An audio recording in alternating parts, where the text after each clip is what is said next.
Welcome to the podcast. All right. Pilates for PTs, from business to clinical. Hi y'all, my name is Stephen Dunn. I co-own Core Therapy and Pilates in Austin, Texas, and I'm the founder of Pilates for PTs. I've been a physical therapist for over 20 years, and I've been teaching Pilates and gyrotonic in my physical therapy practice for the last 15 years. In this podcast, I interview experts from all over the world so that you can learn more on how to grow your business or how to improve your clinical skills as a Pilates instructor in the physical therapy world. Thanks for listening. All right. Welcome. Hi, guys. My name is Stephen Dunn. I'm a physical therapist, and I am the co-owner of Core Therapy and Pilates, and I'm the founder of Pilates for PTs. And today we have a very special guest on our podcast, our live podcast, and that is Mr. David Bayliff. And many of you know him as Captain. And I have a few nicknames for him, but I'm going to leave them out for now, except Liberace, because I really like to call him Liberace. But before we get started, I do want to read one thing. We have a sponsor of our podcast today, and today's podcast is sponsored by Envibe Life. Envibe Life is your go-to wellness resource for a healthy mind, body, and spirit. It's my first stop for all my wellness articles and podcasts. Check them out at envibelife.com. That's ENVIBELIFE.com. Get Envibe, be Envibe, live Envibe. All right, so that's our sponsor. Yay, I got that out of the way. Now, with that said, I want to bring on David Bayliff. David's my buddy, and we've known each other for some time now. So, David, welcome to the program, man. How are you? Oh, I tell you what, Chili Sauce, it is so good to be here today, man. I am honored that you asked me to be on your show. I know I catch your show quite often when I can. Sometimes I'm riding around, and so I'll pop it on and watch you while I'm driving around. But I love your show, and it's truly an honor to be here with you today. It's always good to see you, my friend. Yeah, man. I appreciate it. I appreciate you being here as well. And let me ask you a real question. I love to ask this first, or let me ask you the first question. The first question I love to ask is, how did you get into become a physical therapist? What led you down that road? Because we all have some kind of story, some kind of journey that sparked the path. So what led you to become a physical therapist, my man? Yeah, what's funny is for so many people who become therapists, they became a therapist because they were a high school athlete. They got injured. They had to go to therapy, and they fell in love with their physical therapist and thought, man, I got to do this. But for me, it was I fell in love with physical therapy after going to physical therapy, not for myself, but working in the profession. And the way that I ended up there is that I grew up playing tennis. I did all kinds of sports, but tennis was my focus. And, my parents knew that I enjoyed being active. They knew that I enjoyed trying to be healthy. And so in high school, they had said, you should go into something like sports medicine or something like that.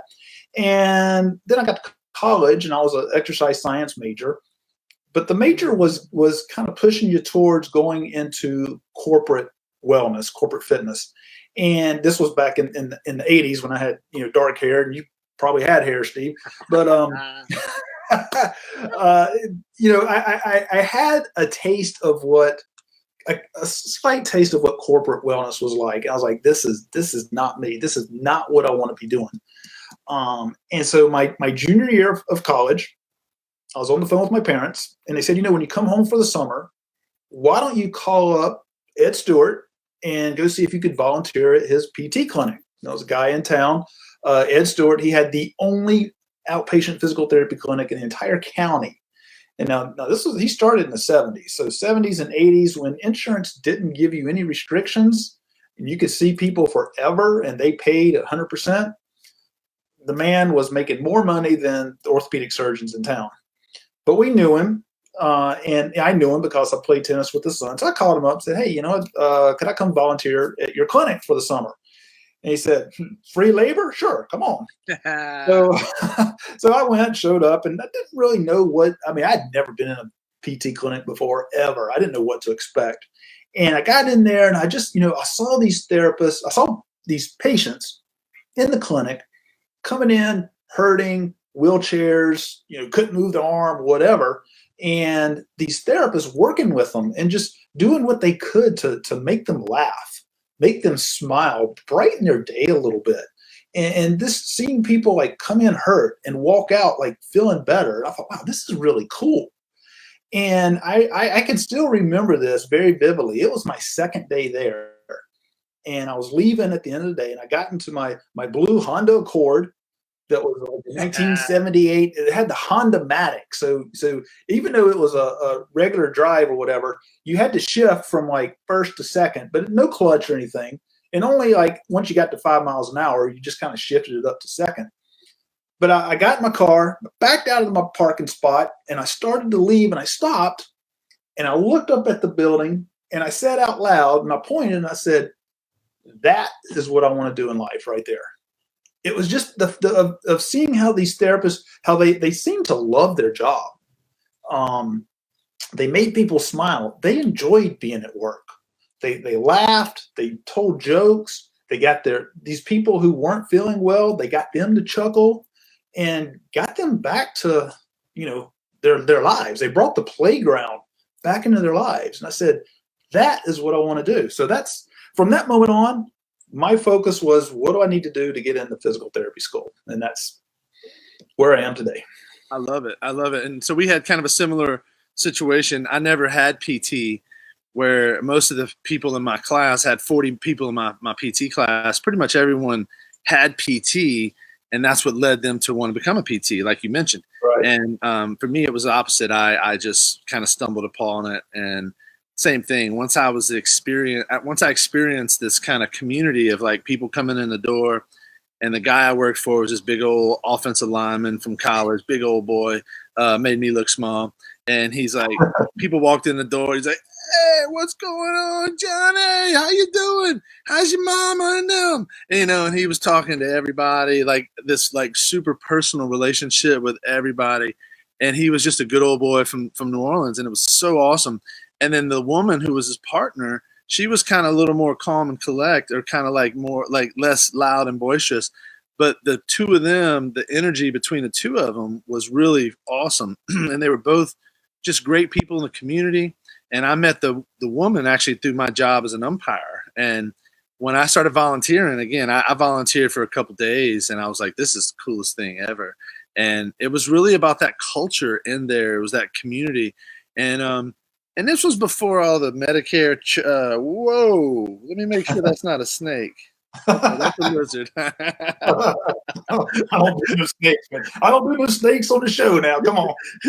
It was about this. It was about this close. Oh, where's the camera? It was about this close to my foot, and it was a lizard, which I needed to make sure and watch it move before I figured out what it was. Excuse me. I'm just glad you didn't squeal. I would have. It got my attention. I was like, oh. But anyway, once I started volunteering, I knew real fast. And then I started working. I made like $5 an hour as an aide technician, and I was a part of that team, right? That team of bringing people in, and everybody was friendly and everybody loved it. It was before the changes that have occurred. Yeah, they were making good money. This was definitely they made money. It was definitely a change. So yep. I know, I love that.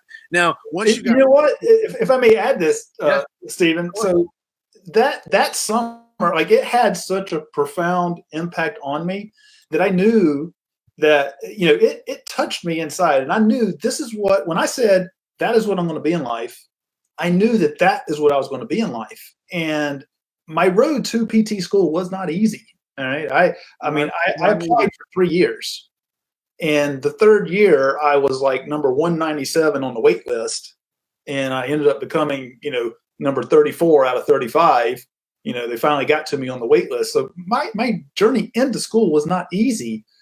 And every year when I would get those letters back, saying, thank you for your financial contribution to our fine institution, we wish you the best in life, my dad would say, well, what are you going to do now? And every time I'd say, Dad, I'm going to physical therapy school. So that first experience really just told me, like, this is what I'm supposed to do. Yeah. And I'm going to get there. It's going to take a while. I'm going to have to work hard, overcome some odds, but it's what I'm supposed to do. Isn't that how life is? Overcome some odds, work hard. if we all gave up on the first failure, I mean, where Michael Jordan wouldn't have been Michael Jordan if he gave up on the first failure. Exactly. Now, let me ask you this question, because I know most of my PT colleagues, the first, say, 15 years of my PT career were basically like business owners, clinic owners, worked at clinics, but they were business owners, but they weren't thinking like business owners. And for the last 6-7 years, I've been running in circles because I stopped taking insurance in my business and I started taking cash only. I had to learn to market. I had to learn to run a business in a different capacity than when I did as an insurance-based PT. And then I started meeting people like you. That's how we met. We didn't meet in our past circle where we were working for other people and doing that world. But we've met on this world of being entrepreneurs, being business owners, writing books, building Facebook groups, doing all this great stuff. So I want to talk to you a little bit about, like, when did you transition? How did you transition out of that corporate job into, like, I'm going to do my own thing. I'm going to write books. I'm going to coach others on how to do this. Tell me a little bit about that transition, because, this is a time where people were getting real burned out in our field, and who knows what's going to look like on post-COVID, right? So with that said, take us on that journey a little bit, my man. That's a great question there, Steve. I'm glad you asked it. And the reason why I'm glad you asked that question is that my journey from corporate world to where I am now, who I am now, is really representative of, as long as you allow yourself to be open to ideas and possibilities, and have a growth mindset, an open mindset, operate in a blue ocean, your path is going to evolve through time. My path has evolved over the last 3 years, but I spent my first 19 years in corporate world working at outpatient clinics, and the last, I'd say, probably year and a half at least, I started getting the dreaded burnout. I still loved physical therapy, but I didn't love the grind. I loved working with people. I was burnt out of everything else associated with it, and seeing the gobs of people a day and not leaving the clinic till sometimes 8:30, 9 o'clock at night, just depending on the night. And so I just thought, you know what? At the time I was 45. I was like, I do not want to be a 50-year-old staff clinician, because you just don't see 50-year-old staff clinicians. They're either no longer in therapy, or they're the clinic director or the owner. And I knew the company I was with at the time, I knew I wasn't going to be a clinic director. We never had that conversation, but I think it was understood. Yeah. Because again, I had an idea of how I wanted to provide care for people. The company had their ideas, i.e., hey, how many units can you squeeze out of these people, and how long can you keep them here? And when I started having to justify why I was discharging people, or justify why someone wasn't there 3 times a week, being told that if I give this person just 3 more exercises a week, this is how it could impact my bonus. I know, it's like, look, I'm not going to be a director for this company, because that's not who I am. Yeah. And so I probably spent almost a year wondering what's going to be my next move, because I don't want to open a clinic, because again, at the time, the only thing you knew was you open a clinic, you take insurance. Yep. And I was like, I'm just going to jump right back in the fire, and I'm going to work even more hours, because it's going to be me starting out. And then I had a concierge physician reach out to me and say, hey, I got this guy.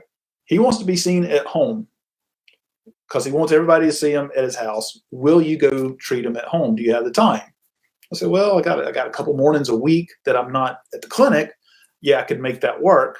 And not really knowing what to expect. So I went and I saw this gentleman at his home, and I thought, wow, I'm going to be with him for an hour. Like, what am I going to do for an hour? Like, like, I'm going to have to make up stuff, because I was so used to having, like, if I was with someone for 20 minutes in the clinic, then I was 2 to 3 clients behind. So I wasn't used to being with someone for an hour. So like, man, this is going to be a long hour.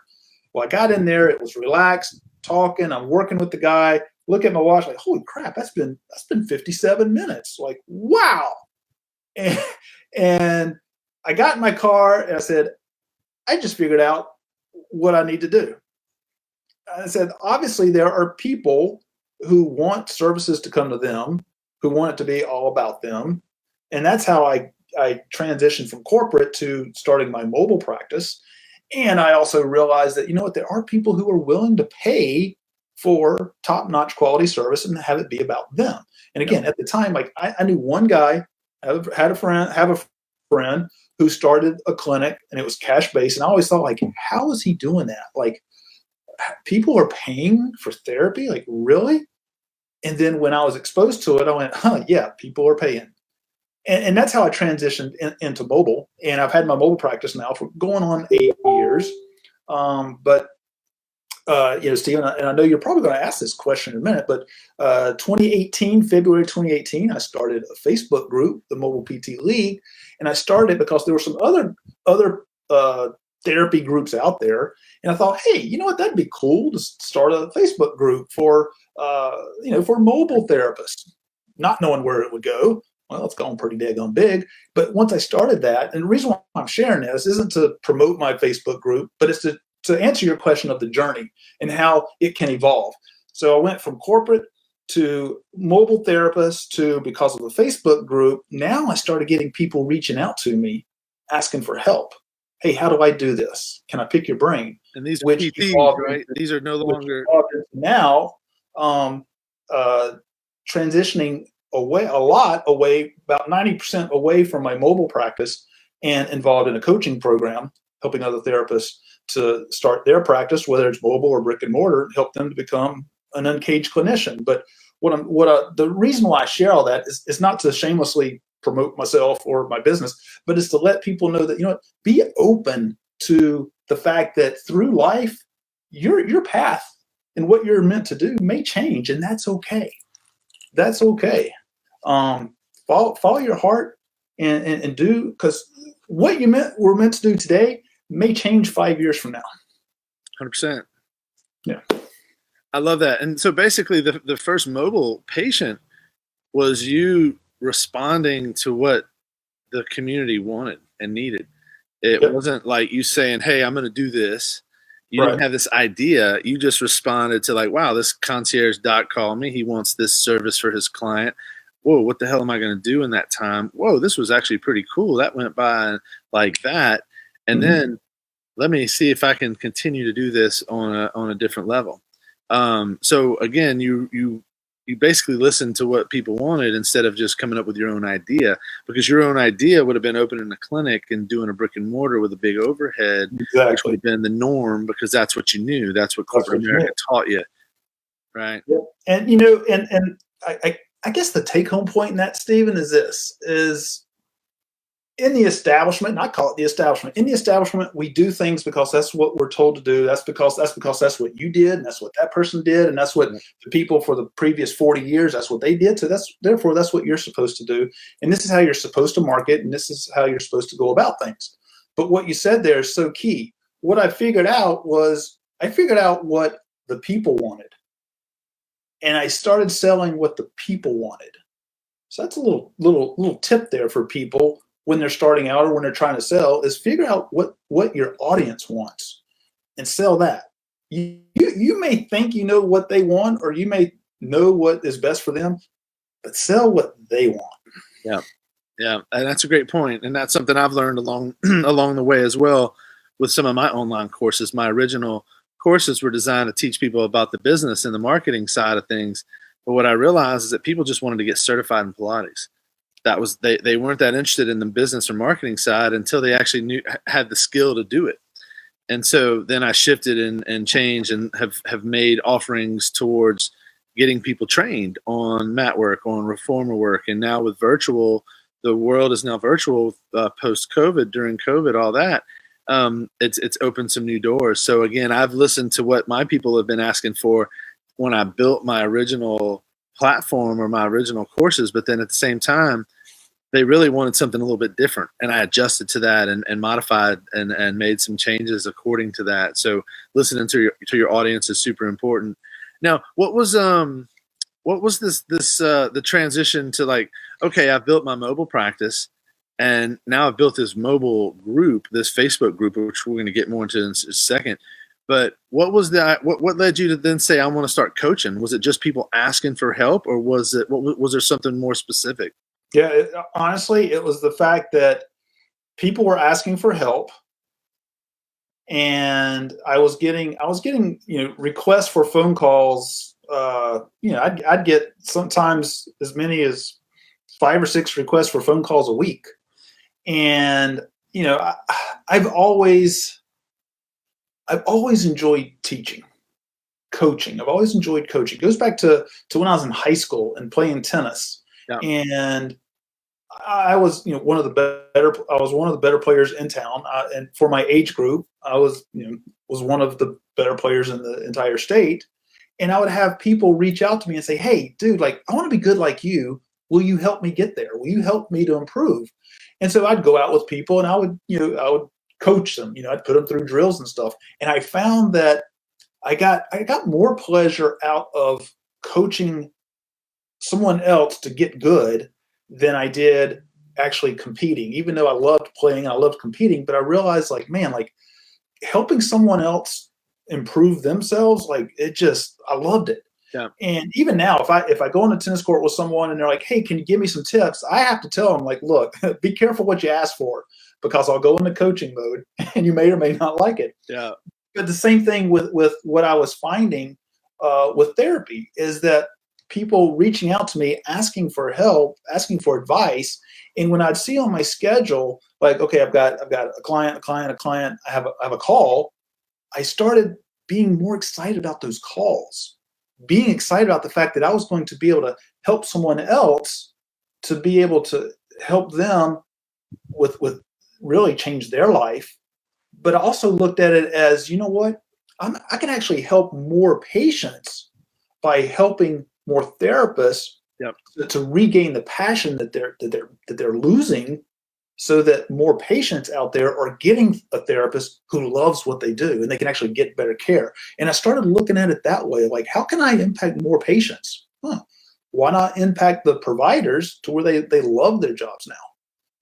But again, it's the fact that when I started getting just a lot of requests for calls every single week, that led me into the coaching. And I knew at one point I was like, I'm gonna have to like charge for this, because I'm starting to give away a lot of my time, which I didn't mind. But and it may, some people might say, oh, that's kind of selfish or whatever, but money's not an evil thing. And Yeah. money allows, every good thing that's happened in the world has happened because of money. Money allows you to do great things. For sure. And when you do what you love to do, when you do what serves you, and you are actually serving people, oftentimes the end result is that you make a couple dollars. So that's how I ended up into the coaching.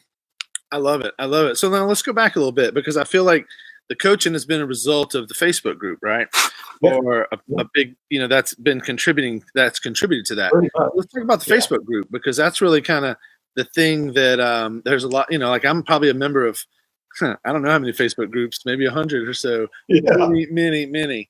And I'm fairly, I watch some fairly closely, and some I don't pay much attention to, or I don't really see much at all. So let's talk a little bit about when you started building your group. It sounds like it's been a couple of years now, right? Is that what you said? It was in 2018? Yeah.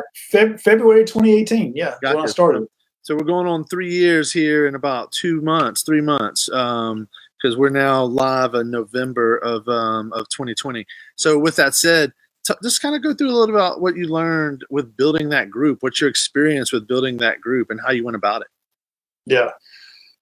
Oh, how did I build it? Well, honestly, again, the idea behind even starting it was I joined another well-known person in the country, joined his Facebook group for cash physical therapists, and I started realizing, like, well, there's a group here for cash PTs, and I'm cash, but what if I niche down and say, hey, if you're mobile, let's have a community of people, because as a mobile therapist, you're not in the clinic, you don't have colleagues to bounce ideas off of, you're kind of on an island.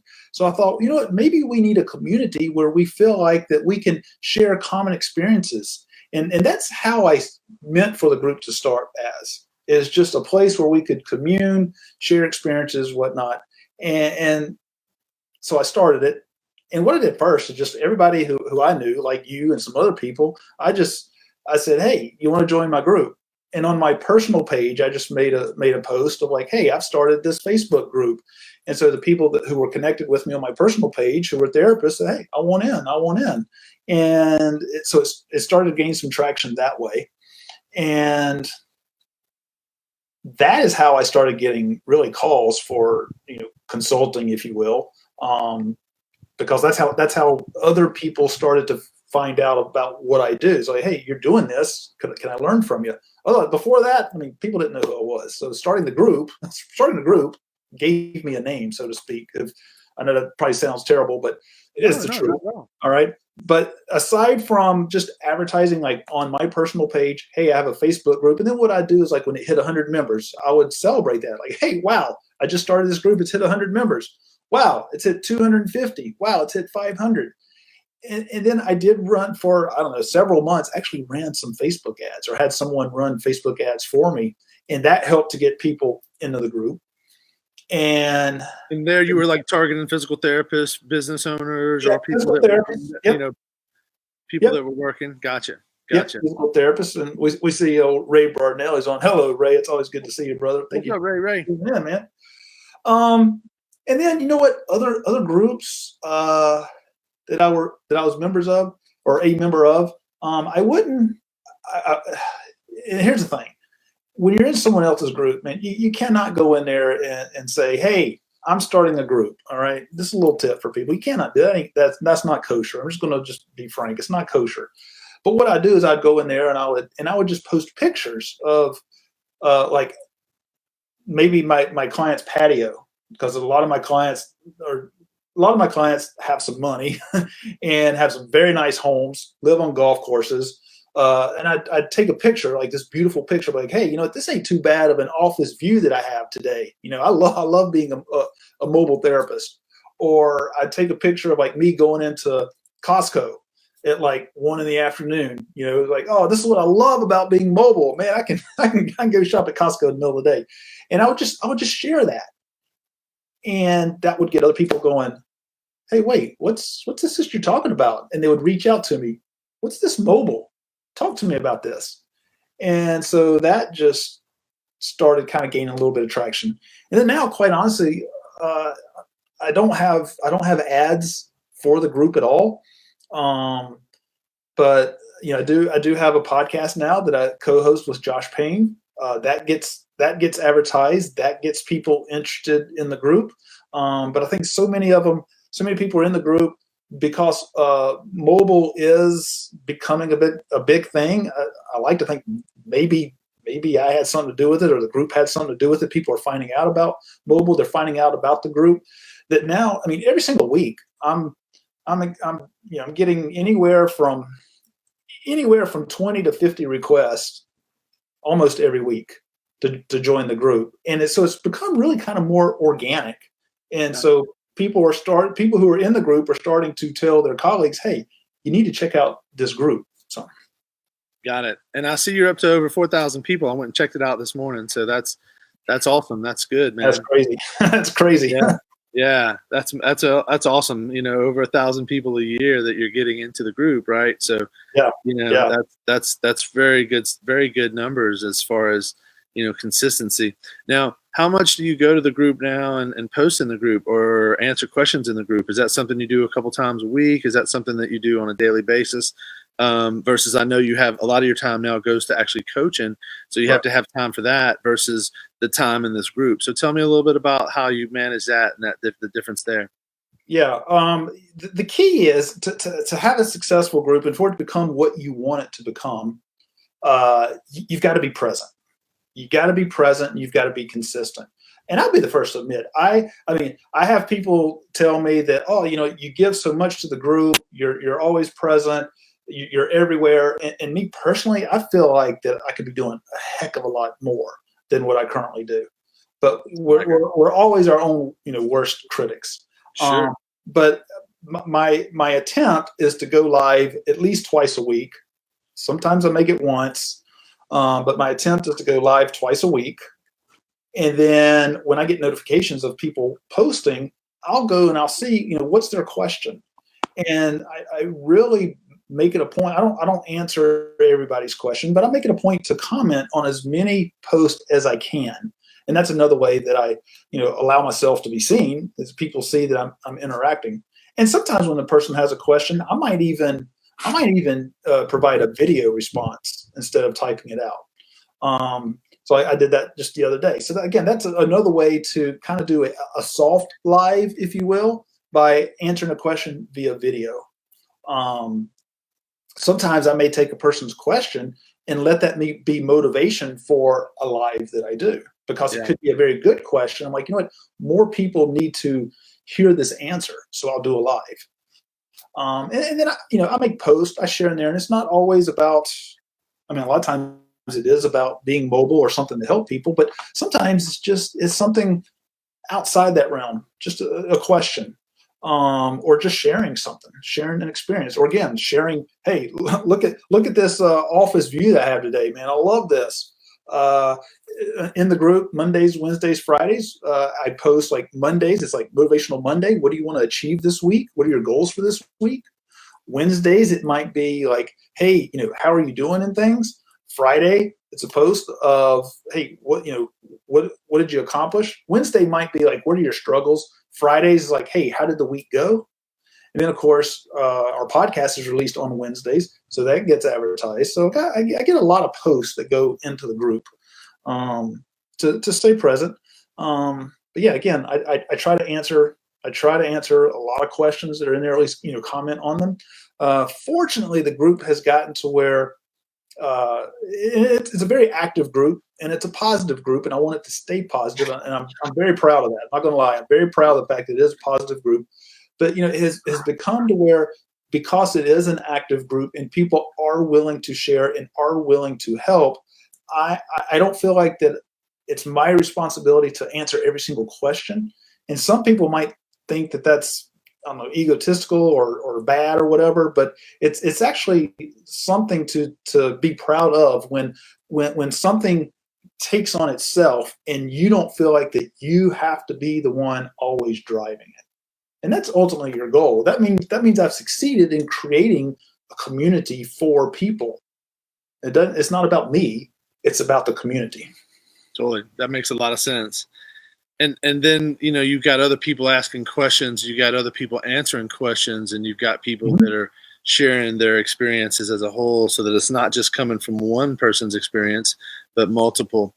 Because everyone, even though they may be learning from you, they're going to have different experiences from their own business based on location, based on all kind of things. Now, let me ask you one thing. This is something that, I've been a PT now for many years, over 22 years. And, we always think of home health. I always thought of home health. So what's the difference between home health and mobile PT? Is there a difference? Is it just a phrase? What's up with that? That's a question that I'm curious to ask, and I think people in my audience would be interested to know that as well, because again, I'm pretty sure mobile PT might not be as common of a phrase as home health PT, right?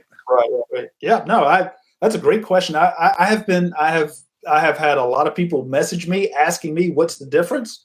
I've even had PT school professors ask me what's the difference. Yeah. And the main thing is that home health, there are guidelines for someone to receive home health.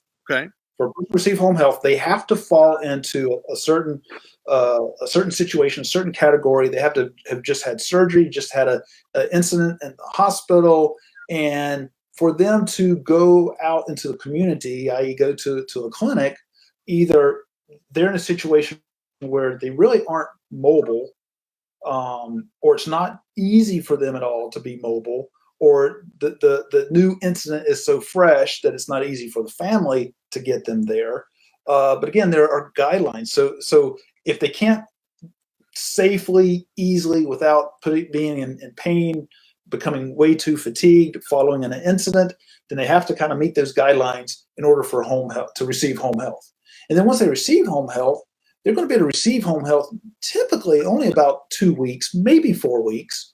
but it's a short period of time. And the purpose of home health is to get that person from subacute incident, if you will, to just good enough that now you can go somewhere to have this taken care of. And that's home health. Mobile therapy is outpatient therapy. It is mobile wellness, mobile personal training, mobile massage. It's a variety of things. But you're taking your service to the customer. Instead of the customer coming to you, you're going to the customer. Just like, if you were to call, like, I don't know, like Uber Eats, okay? I want food from, my one of my favorite pizza place here in town, Federal Pizza. Now, I could go to Federal Pizza and eat there, or I could call like Uber Eats and say, hey, will you go pick it up for me and bring it to me, because I don't feel like leaving my house. And I want to sit here and watch my own TV and have my own bathroom to go to. So Uber Eats brings Federal Pizza to me. Well, guess what? I'm still eating Federal Pizza, just enjoying it at my house. So that's the same way with mobile therapy. Is you're getting the clinic, but you're getting it at your house. Now, obviously, in your car, you're not going to have an e-stim machine, an ultrasound machine. Some people have those things, but maybe not necessarily. But you're not going to have all the equipment and all the machinery and everything. But you are going to have some TheraBands and maybe some medicine balls and whatnot, a portable massage table that the person can get on. Yeah. And honestly, as far as therapy goes, you don't have to have all the fancy equipment. It's nice to have, but as long as you can get creative, you can make a difference for people in their home. But it's just they're wanting service, so you're bringing the service to wherever is best for them. It might be in their home, it might be out on the golf course. I've worked with people at the tennis courts. I've met people at city parks, at their office. It's just taking service to them. And would some of this service be considered fitness, or is it all therapy, or is there a line or a boundary that when you get from one point to you go from all right, I'm done with PT and now we're doing fitness, or is that not something you kind of delineate? There is a delineation. A lot of people. A lot of mobile therapists are getting post-op patients who are injured, and they're going to the homes and working with them. And again, it's not home health. Yep. The person is just choosing to do it at home because it's just easier. It's more convenient, especially in today's time right now with Corona. It's just more comforting for them. And then it can transition into a more of a wellness situation where the reason that the person is working with you does not meet medical necessity guidelines as determined by insurance companies.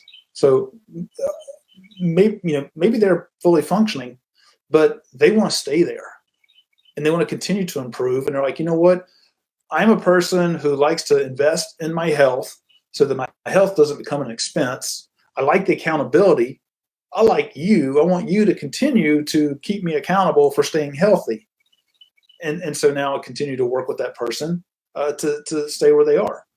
Like, actually, when we finish this, I'm going to go see a client that I've been seeing for the last 6 years. She's 93 years old, and she started working with me because she didn't want to end up not being able to go shopping with her daughters, and she didn't want to have to always rely on a walker.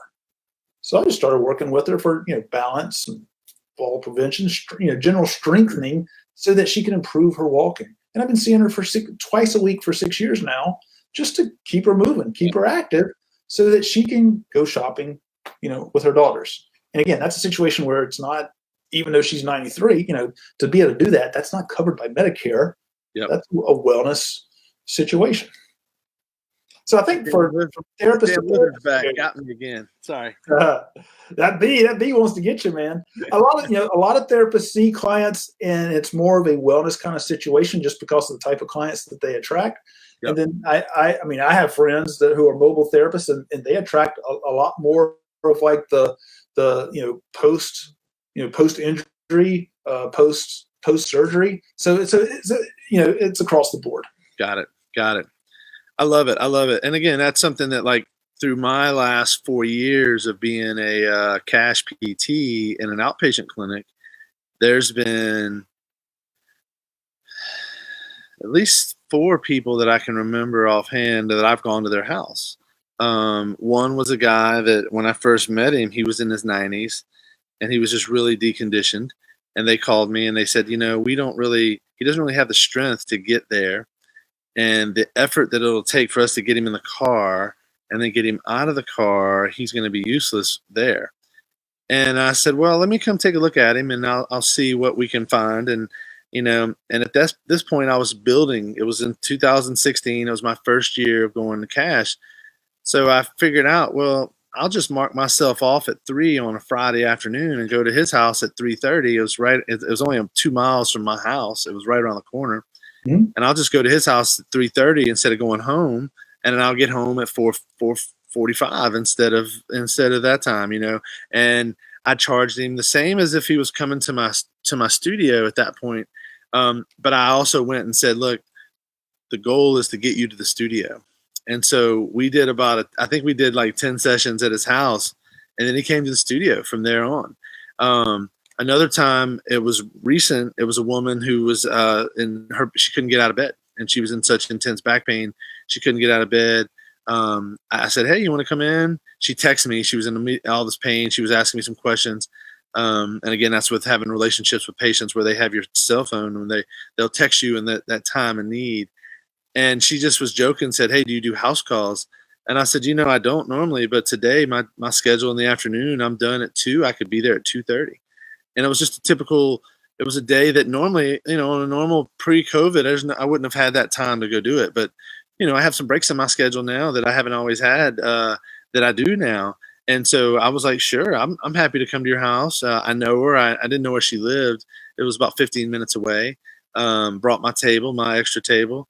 And she was super grateful and thankful. And then I had a guy that was a little bit demented. And he sat down on the toilet, and his session was with me at this certain time, and he wouldn't get off the toilet. And he was really just trying to piss his wife off. And his wife called me, and she's like, I'm paying you already, and I don't want to call the ER because they're going to charge me $600 to get not the ER, 911, to have the ambulance come get him off the toilet. She goes, I said, where you at? I said, you're already paying for my hour. I'm going to charge you whether or not you show up or not, because she was paying for packages and stuff. And we figured out she lived about 12 minutes from the studio. And I said, well, I'm on my way. I'll be there in 12 minutes, and I'll yank his ass off the toilet, and we'll go from there. And I'll spend as much time as I have, but I got to be back at this next hour. So I won't have the whole hour there, but I'll have 40 minutes, probably 35 minutes there. And I did. I went over there and did that, and it was quite an interesting experience. The guy was just not getting up from his toilet. I just picked his butt up and made him get up. And she's like, "Thank you so much. That was much cheaper than having the ambulance come out here and then making me pay a bill for this." But anyway, so that was my experience of recent. But I've done home health in LA way back in 2001 when I first was opening my contract business. I was doing outpatient, but I also needed to, get some hours here and there with some home health. So that home health was very different. People with their mask on, smoking cigarettes or oxygen mask. And you're like, whoa, it was quite an interesting experience of what I saw at that point, because I was always used to people coming to me and not being in their home. So that's kind of it was interesting stuff. Now, I know we're going to go ahead and wrap it up here, Dave, but I got one more question for you, man. I know you are the T-shirt guru. You always got a T-shirt on. You sent me some T-shirts. We got our 83333 T-shirts. Where do you get your T-shirts made? I've been highly disappointed with where we've been having our shirts set up on our website of late. So where do you get your T-shirts? Do you do it like print on demand by someone else, and to where they ship it and all that? Tell me just a little bit about your T-shirts. Yeah, no, you know what? I mean, hey, great question. And for those watching, I didn't know who's going to ask this question, but it's a great question. And I'll have to make sure that I tag the person who I get these from.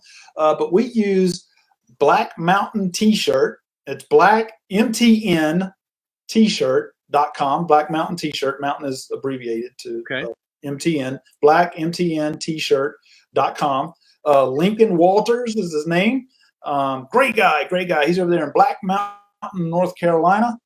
He makes these shirts and he uses high quality too. I mean, these are light, these are comfy, not that heavy cotton t-shirt that I know there in Texas where it gets humid. You ain't going to be wanting to wear no heavy cotton t-shirt. You want something light that can breathe. So, I mean, even out here in Arizona where it gets 115, I can wear these things and, they're comfortable. So, and the nice thing about Black Mountain t-shirt is you can order, a small batch. Yeah.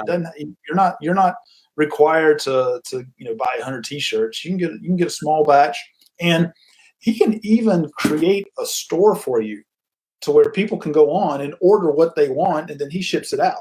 So it's almost like a print on demand, if you will. And that's what he does for us. He created a store for, Uncaged Clinician.